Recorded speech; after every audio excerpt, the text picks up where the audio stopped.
And welcome back, guys. I know it's been 3 years. I was setting up for a wonderful update, and I'll show you here in a second how well my pond had been doing and how good everything was until just a couple weeks ago. It took me a couple weeks to follow up on this. Let me show you what my follow-up or my update video was gonna be like. Here we are, about almost 3 years after the birth of this bad boy. And I could tell you that I couldn't be happier. All my fish are healthy. I only had one die.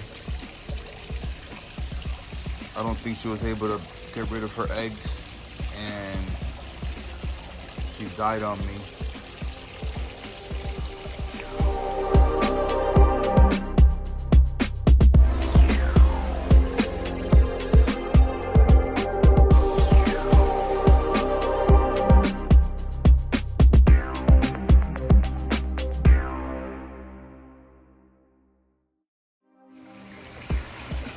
So that's what I wanted to show you guys. Unfortunately, after filming that, I took a little trip over to Gainesville, and then I did some training at work. Spent 2 weeks in Oklahoma. Came back, went back to Gainesville. My son was moving up there. And on that third trip, when I came back, I found my pump was not working, and I lost all my fish. Or let me rephrase that. I lost all the large fish. So what we had happen here was my pump. I had to take my pump apart, and I found there was a little bit of trash in the impeller. That trash was making my pump work too hard. It was pumping very, very slow, and it tripped my GFI. For those of you that don't know, a GFI is an outlet that has a ground fault protection system in it.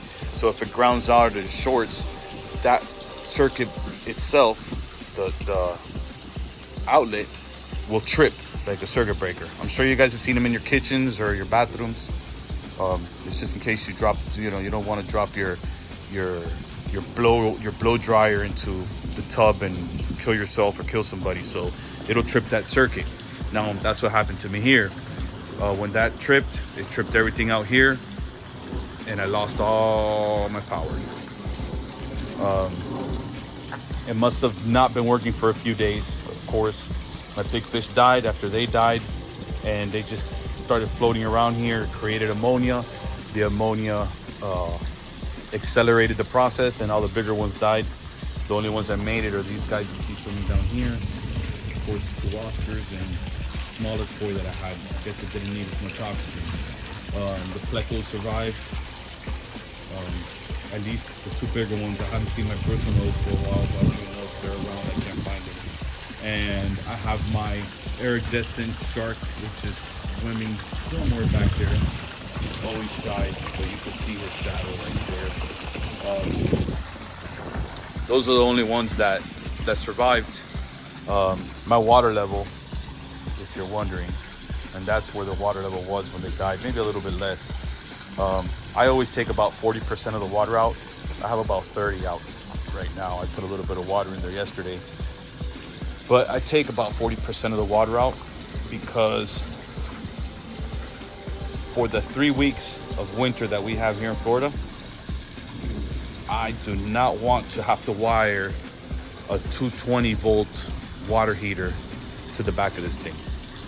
So in order for me to keep it at 110, I just lower the water level, and I have a two 1200 volt or 1200 watt water heaters sitting in there, and that's enough to heat up 700 gallons.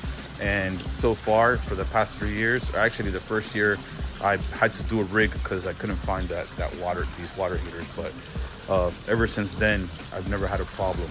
No ick, no stress on the fish. They've been doing fine. I haven't had any issues, and it was more so for those two Oscars that you saw in the image a little while ago, and the Chinese hyphen that I had. It was more for them than anything else. I'm gonna go now. I'm gonna show you guys around back how I plan to keep this from happening again. Which is these outlet boxes here. I have one GFI that feeds 3 other outlets. When that GFI quit, I lost everything. No more pump, and the fish died. But I'm gonna split the system and put a GFI on that box and a GFI in this box. That way, if one trips, the other one is still working. And if you watch my other videos, you saw that I left this pipe here in case I wanted to put another pump. And guess what? We're gonna use another pump. So I'll have one pump on one GFI and another pump on the other GFI. And if one quits, I still have the other one working. Is there a possibility that they both quit? Yep. But at least I'm minimizing the chances of losing both pumps at the same time. The last time we were back here on the videos, I had a 55-gallon drum that I was using for a filter. It worked great, no complaints. The only thing is, I don't have much space back here to be able to clean it. So after maybe the 4th or 5th month of cleaning the filter, I gave up on it and I bought this canister filter. Works awesome, UV light, Amazon product, or at least it was sold through Amazon. But can't complain, it works great. I may put another one now that I get another, if I put another pump just to have a dual filtration. It's not gonna hurt it any. And there you have that part. Here we have the pond full again. It's back at its full capacity. Just like a hair under that overflow back there. By the way, it works wonders. I've never had this thing overflow, and we've had some rain come through here. These are all the guys that made it. The water's a little murky. I just filled it up. There's the evidence shark I was talking about. He comes out about this time. Real shy, always hiding back there. Still a little bit too much of a glare. There's the nosy Oscars.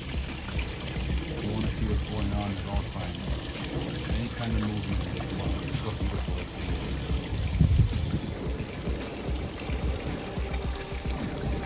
It's my lizard and frog control.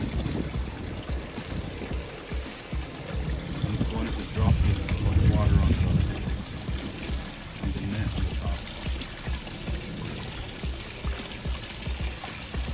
So I'll come back in a few minutes here. I'll show you guys with the water is a little bit more clear and when the lights are on.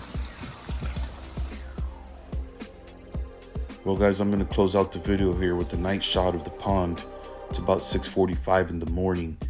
And here you guys will be able to appreciate the fish a little better and see the water clarity. We don't have that glare kicking back in our face. It's a little bit of glare, but not too bad. So of all these fish that you guys will see in here, I have the 2 Oscars, the iridescent shark, the shabunkins, and there's a comet somewhere in there, and 2 koi. One of them is that little orange one behind the Oscar, and another one that were actually mine. All the other ones came from my cousin. But you can see these guys are all healthy. The nosy Oscars here poking at the glass. They're all doing well. So once again, thanks for watching. I hope you guys learned something or were able to get something out of my mistakes. I wish I was able to learn from somebody else's mistake and not mine, but it is what it is. I'll try to do another recap on the pond here shortly. I'll wait for them to grow out a little more and we'll see what happens. Thanks for watching, guys. Good luck.